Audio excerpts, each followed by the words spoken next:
Welkom by die Setcast, die tuiste van die nommer 1 netwerk vir jou lewe. Dis waar ons stadiger dink, dieper kyk en ontdek hoe Jesus nie net toegewerk het nie, maar sommer nou werk.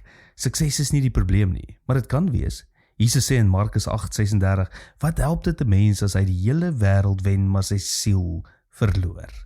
Het is moontlik om alles reg te doen en tog alles verkeerd te leef. In my werk sien ek gereeld mense wat ongelooflik suksesvol is. Goeie werk, goeie inkomste, respek, maar hulle is moeg, kortaf, afgesny. Hulle het gewen, maar hulle het iets verloor. Hier is die gevaar. Sukses kan jou laat glo, jy is in God se wil, net omdat dinge werk. Maar God meet nie sukses soos die wêreld nie. Hy meet jou hart, jou integriteit, jou liefde vir mense. Nou in SA gemeente sê ons is die nommer 1 netwerk vir jou lewe. Want ware sukses is nie net wat jy bereik nie, maar wie jy word, waar jy bly, werk en speel. So hier is die praktiese skuif vir 'n nommer 1 netwerk. Herdefinieer sukses. Vra jouself, groei ek nader aan God? Behandel ek mense beter? Het ek vrede? Of net prestasie?